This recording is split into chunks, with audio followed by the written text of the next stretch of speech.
Bismillahirrahmanirrahim. Assalamualaikum warahmatullahi wabarakatuh. Alhamdulillahirabbil alamin wassalatu wassalamu ala nabiyil amin sayyidina wa nabiyyina wa habibina Muhammadin wa ala alihi at-tayyibin wa sahabatihi al-akhyarin wa man tabi'ahum bi ihsanin ila yaumiddin. Amma ba'd, ayuhal ikhwah, a'azzani Allah wa iyyakum jami'an. Jamaah salat tarawih yang semoga Allah memuliakan kita semua. Marilah kita bersama-sama bersyukur kepada Allah Subhanahu wa taala dengan cara memperbanyak memujinya. Karena bersyukur ini adalah salah satu kewajiban inti yang Allah bebankan kepada kita. Dan Allah berjanji apabila kita menjadi hamba-hamba yang pandai bersyukur, Allah akan tambahkan nikmat itu untuk kita semua. Namun kalau kita tidak pandai bersyukur, Allah mengancam kita dengan mengatakan inna adzabi lasyadid. Maka di setiap majelis kita diminta dan disunahkan oleh Rasulullah SAW untuk memuji Allah Subhanahu wa taala. Karena itu adalah bagian atau salah satu bentuk syukur kita kepada Allah Subhanahu wa taala. Karena nikmat Allah ini, kalau kita mencoba untuk menghitung semua nikmat yang pernah Allah berikan kepada kita, kita hitung kemudian kita catat, kita gunakan pohon yang ada di seluruh muka bumi ini sebagai pena, kemudian air laut kita jadikan sebagai tintanya, maka semuanya itu habis sebelum selesai kita salin nikmat-nikmat Allah untuk kita. Artinya terlalu banyak nikmat Allah yang diberikan kepada kita. Maka dari itu penting bagi kita untuk terus bersyukur kepada Allah Subhanahu wa taala. Kemudian kita memohon kepada Allah agar selawat dan juga salam selalu tercurahkan untuk Nabi kita Muhammad sallallahu alaihi wasallam, seorang sosok terbaik yang pernah Allah hadirkan ke muka bumi ini. Seorang teladan terbaik, satu-satunya manusia yang paling pantas dan layak untuk kita idolakan. Banyak orang hari ini mengidolakan fulan atau fulanah, artis A, artis B, pemain bola A, pemain bola B. Tapi mereka lupa kalau sosok yang paling pantas untuk diidolakan oleh seorang muslim adalah Rasulullah SAW. Dan kita memohon agar Allah Subhanahu wa taala selalu mencurahkan salawat dan salamnya untuk beliau. Karena beliau sudah mengorbankan banyak hal, mengorbankan apapun yang beliau punya agar Islam ini bisa tersebar ke seluruh penjuru dunia. Juga kita memohon agar selawat dan juga salam ini tercurah untuk para keluarga beliau yang beriman, para sahabat-sahabat beliau dan seluruh pengikut beliau hingga hari kiamat kelak. Bapak-bapak dan ibu-ibu, para jamaah salat tarawih yang dimuliakan Allah Subhanahu wa taala. Kalau kita bertanya, ada enggak di antara kita yang hadir di tempat ini yang merasa saya enggak punya dosa? Ada yang berani ngaku enggak? Saya yakin enggak ada yang berani ngaku. Semua tanpa terkecuali, semua manusia yang ada di muka bumi ini pernah melakukan yang namanya dosa. Siapapun itu. Bahkan kalau kita cermati kisah-kisah para nabi pun, ternyata banyak nabi-nabi itu yang pernah melakukan dosa. Namun mereka segera bertaubat kepada Allah Subhanahu wa taala. Kok bisa? Bukankah para nabi itu maksum? Ya, para ulama menyebutkan bahwa mereka itu maksum, terlindungi dari dosa saat menyampaikan risalah Allah ini. Allah menjaga mereka tidak melakukan kesalahan saat menyampaikan amanah kenabian, amanah kerasulan. Adapun praktek terkadang mereka bisa salah karena mereka adalah manusia. Sebagaimana yang disebutkan oleh Rasulullah SAW, kullu bani Adam khata. Setiap bani Adam itu, anak keturunan Adam itu pasti pernah melakukan kesalahan. Wa khairul khata'ina at-tawwabun. Dan sebaik-baik orang yang berbuat salah itu adalah orang yang mau bertaubat. Jangankan anak Adam, Nabi Adam sendiri turun ke dunia ini gara-gara sebuah kesalahan. Allah katakan jangan kau sekali-kali pernah dekati pohon ini. Ada sebuah pohon di surga yang Allah ciptakan, dan Nabi Adam diberi warning oleh Allah, jangan kau dekati pohon ini. Engkau sama istrimu jangan sekali-kali dekati pohon ini. Mendekati saja dilarang. Tapi apa yang terjadi? Beliau bersama istri beliau tergoda oleh iblis dan akhirnya memakan buah dari pohon tersebut. Dan kemudian Allah menegur mereka berdua dan mereka langsung bertobat kepada Allah dan Allah langsung menerima taubat beliau. Ini menunjukkan bahwa terkadang manusia itu jatuh dalam kesalahan. Maka diantara kita tidak boleh ada yang berani mengaku saya bebas dari kesalahan. Saya adalah orang yang suci. Saya adalah orang yang paling pantas masuk surga. Saya tidak layak masuk neraka. Enggak boleh. Itu adalah keyakinan-keyakinan yang bisa menjerumuskan kita ke dalam nerakanya Allah Subhanahu wa taala. Karena itu bentuk kelancangan kita terhadap Allah Subhanahu wa taala. Kemudian kalau kita sudah yakin kalau kita ini penuh dengan kesalahan, penuh dengan dosa, apakah berarti kita meyakini yang sebaliknya? Saya enggak pantas masuk surga dan saya pantas masuk neraka. Allah mengatakan dalam Al-Quran, la taqnatu min rahmatillah. Jangan kalian putus asa dengan rahmatnya Allah. Innallaha yaghfirudz dzunuba jami'an. Sesungguhnya Allah itu mengampuni dosa-dosa semuanya. Tidak ada dosa yang tidak Allah ampuni. Makanya kita dilarang oleh Allah untuk pesimis. Wah, saya udah kadung dikenal sebagai peminum. Saya sudah dikenal sebagai pezina. Saya sudah dikenal sebagai pejudi. Udah, saya akan berjudi sepanjang hidup. Nggak akan kembali ke jalan Allah. Saya akan melakukan perzinahan sepanjang hidup saya. Sudah terlanjur. Istilah kita, nasi sudah menjadi bubur. Udah kadung istilahnya. Udah kadung kena blacklist sama masyarakat. Udah, sekalian aja lanjut. Sudah dikenal sebagai pembunuh, ya sudah. Saya akan membunuh siapapun yang saya mau. Jangan kayak gitu. Ya. Allah katakan la taqnatu min rahmatillah. Allah masih membuka rahmatnya. Allah masih membuka kasih sayangnya untuk kita semua. Karena apa? Innallaha yaghfirudz dzunuba jami'an. Allah akan ampuni dosa-dosa kita semua kalau kita mau bertaubat kepada Allah Subhanahu wa taala. Dan hadirnya bulan Ramadan dalam kehidupan kita tahun ini adalah kesempatan emas bagi kita untuk mengejar ampunan dari Allah Subhanahu wa taala. Untuk meraih maghfirah dari Allah Subhanahu wa taala. Karena dalam satu kesempatan Rasulullah pernah mengatakan raghima anfu rajul. Betapa celakanya seorang laki-laki dakhala alaihi Ramadan. Ramadan ini datang menghampiri dia. Datang, dia menikmati awal Ramadan, 2 Ramadan, 3 Ramadan, 4 Ramadan, sampai akhir Ramadan. Kemudian apa kata Rasulullah? Tsumman salakha. Kemudian Ramadan ini berlalu qabla an yughfarallah. Ramadannya sudah habis tapi dosa-dosanya belum diampuni oleh Allah Subhanahu wa taala. Artinya apa? Ramadan ini yang seharusnya bisa dia manfaatkan untuk menggugurkan dosa-dosanya, itu tidak berhasil dia lakukan. Ramadan sudah lewat tapi dosanya masih penuh. Masih full, belum berkurang, belum habis, belum surut.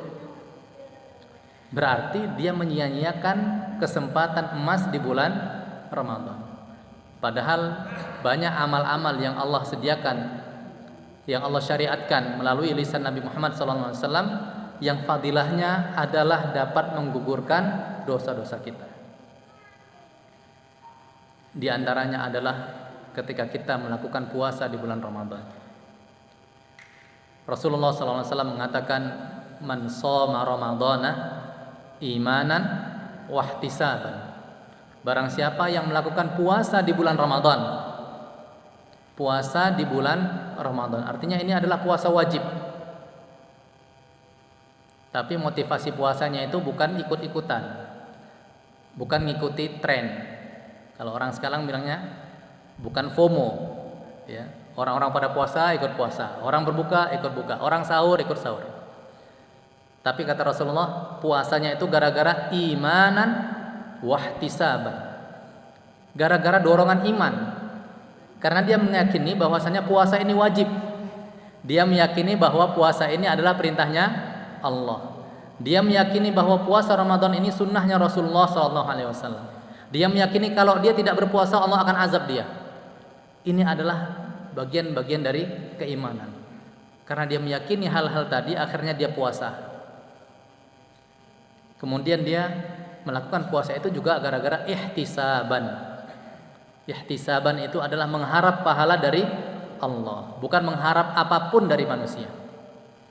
Bukan mengharap supaya dibilang orang soleh, bukan dianggap ya dia adalah orang yang rajin puasa, ya bukan dalam rangka pencitraan di hadapan manusia supaya dipuji manusia, enggak. Tapi murni mengharapkan pahala dari Allah Subhanahu wa taala. Maka apa ganjarannya? Ghufira lahu ma taqaddama min dzambi. Allah akan hapuskan dosa-dosa dia yang sudah lewat. Hanya dengan puasa Ramadan 30 hari. Keutamaannya luar biasa, bisa menggugurkan dosa-dosa kita. Sebanyak apapun dosa kita, Allah akan hapus. Amalan lain yang bisa menggugurkan ya, dosa-dosa kita adalah dengan melakukan qiyam di bulan Ramadan, melakukan sholat malam di bulan Ramadan. Hadisnya redaksinya serupa, mirip. Rasulullah SAW mengatakan, man qama Ramadana, barang siapa yang melakukan qiyam atau sholat malam, melakukan qiyamul lail di malam-malam bulan Ramadan, imanan wahtisaban, dorongannya adalah iman, ya, bukan ikut-ikutan. Orang-orang pada taraweh ikut taraweh, ya, orang-orang ke masjid ikut ke masjid. Ya, biasanya banyak masyarakat seperti itu, ikut-ikutan karena tren tahunan, budaya tahunan katanya. Bukan, kita qiyamul lail, kita taraweh bukan karena itu, tapi karena dorongan iman. Ini adalah sunnah Rasulullah SAW. Ini adalah syariatnya Allah Azza wa Jal. Maka kita lakukan tarawih ini, qiyamul lail. Dorongannya adalah iman, di atas dorongan iman. Dan juga ihtisaban, kita mencari pahala dari Allah Subhanahu wa taala. Bukan mencari pencitraan, bukan supaya ketemu fulan atau fulana, ya bukan cuman ingin reuni, enggak, tapi ihtisaban, mencari pahala dari Allah Subhanahu wa taala. Apa ganjarannya? Ghufira lahu ma taqaddama min dzambi. Maka akan diampuni dosa-dosa dia yang sudah lampau. Dan alhamdulillah malam ini kita masuk ke malam yang ke-20. Masih ada kesempatan malam ke-20, 21 sampai terakhir. Mari kita manfaatkan dengan maksimal. Dan ada satu malam yang istimewa, ikhwas sekalian, a'azzanallahu wa iyyakum jami'an, yang kita semua sudah tahu keutamaannya, yaitu malam Lailatul Qadar. Malam Lailatul Qadar ini tidak ada di malam lain kecuali di malam-malam bulan Ramadan. Allah mengatakan tentang Lailatul Qadar, apa kata Allah? Lailatul Qadri khairun min alfi syahr. Satu malam yang dikatakan, yang disebut sebagai Lailatul Qadar itu khairun. Khairun itu dalam bahasa Arab artinya lebih baik daripada 1000 bulan. Artinya bukan secara waktu dia lebih baik, tapi lebih baiknya itu dari segi kualitas atau nilai ibadah yang dikerjakan pada malam itu. Itulah yang lebih baik daripada kita beribadah di 1000 bulan yang lain. Kita beribadah di malam itu, qiyam Ramadan di malam itu, kita sedekah di malam itu nilainya lebih baik daripada kita sedekah di bulan-bulan lain, di hari-hari lain. Dan itu kata Rasulullah SAW, taharraw Lailatul Qadar fil ashril awakhir. Carilah malam Lailatul Qadar itu di 10 malam terakhir bulan Ramadan. Dan ada keutamaan lain. Ya, ketika kita melakukan qiyam di bulan Ramadan, di malam Lailatul Qadar, sama hadisnya mirip seperti yang tadi, man qama Lailatul Qadri. Barang siapa yang melakukan qiyam, salat malam, apakah itu tarawih atau tahajud, imanan wahtisaban, dengan dorongan iman dan juga ihtisaban, cari pahala, minta pahala dari Allah, maka apa yang Allah kasih? Ghufira lahu ma taqaddama min dzambi. Subhanallah, ya, banyak sekali amal-amal yang bisa kita kerjakan selama bulan Ramadan yang buahnya, ya fadilahnya, ya bisa mendatangkan ampunan dari Allah Subhanahu wa taala. Harusnya kita memanfaatkan momen ini, yang sisa kurang lebih 10 atau 11 hari lagi. Ya, maka kita maksimalkan ya dengan sekuat tenaga kita untuk bisa berpuasa di bulan Ramadan dan juga menghidupkan malam-malam ini dengan sholat ya sunnah di malam harinya. Bagi yang kuat 20 rakaat silakan sholat 20 rakaat. Bagi yang kuat 40 rakaat silakan 40 rakaat. Bagi yang kuatnya hanya 11 rakaat ya 11 rakaat. Bagi yang enggak sempat sholat, disempatkan, usahakan 2 rakaat saja, tidak ada masalah. Minimal 2 rakaat enggak ada masalah. Itu termasuk qiyam di bulan Ramadan. Ustaz, kalau enggak baca panjang-panjang enggak ada masalah. Misalnya enggak sempat sholat malam, ya setelah sholat isya dia sudah kecapean tidur, bangunnya menjelang subuh. Usahakan sholat 2 rakaat.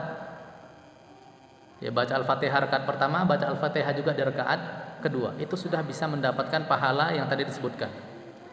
Karena itu bagian dari qiyam di bulan Ramadan. Yang penting dorongannya adalah iman dan ihtisab. Ya, jangan sampai kita sholat tarawihnya itu gengsi-gengsian. Wah, saya sholatnya di sana aja. Rakaatnya lebih banyak daripada di masjid kampung misalnya. Wah, di sana 23 rakaat lebih banyak nih, lebih bagus. Kita ke sana dorongannya apa? Bukan iman dan ihtisab, tapi gengsi. Supaya dianggap kuat sholatnya, banyak rakaatnya di sana. Ya, atau sholat di masjid yang panjang bacaannya, supaya dianggap dia kuat sholat malamnya. Tidak seperti itu. Tapi dorongannya adalah iman dan ihtisab. Sedikit tapi ikhlas itu lebih baik daripada panjang tapi takabbur, sum'ah, riya. Allah akan tolak amal-amal yang dorongannya adalah sum'ah, ingin didengar manusia, ingin mendapatkan pujian dari manusia. Dan Allah lebih suka amal yang sedikit, kecil tapi ikhlas lillahi ta'ala. Rasulullah mengatakan khairul a'mali adwamuha wa in qalla. Itu amalan yang Rasulullah cintai, yang Allah cintai. Yaitu amal yang ya berkesinambungan walaupun dia sedikit. Tentu ini adalah amal yang ikhlas. Ketika orang bisa konsisten mengamalkan ini, biasanya dia mempertahankan keikhlasan pada diri dia sehingga dia bisa beristiqamah dalam menjalankan amal-amal tersebut. Taib, barangkali demikian ikhwas sekalian, a'azanallahu wa iyyakum jami'an. Pengen rasanya kita berlama-lama, tapi kayaknya target kita datang ke tempat ini pada malam ini bukan untuk dengar kajian ya, tapi untuk tarawih, untuk qiyamul Ramadan.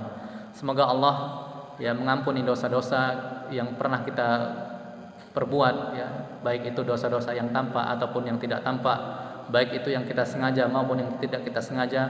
Dan semoga Allah menerima semua amal ibadah kita yang kita lakukan selama bulan Ramadan ini, karena Allah adalah zat yang menerima ibadah hamba-hambanya. Kita akhiri dengan kafaratul majlis. Subhanakallahumma wa bihamdika asyhadu an la ilaha illa anta astaghfiruka wa atubu ilaik. Wa sallallahu ala nabiyyina Muhammad wa ala alihi wa sahbihi ajma'in. Walhamdulillahirabbil alamin. Assalamualaikum warahmatullahi wabarakatuh.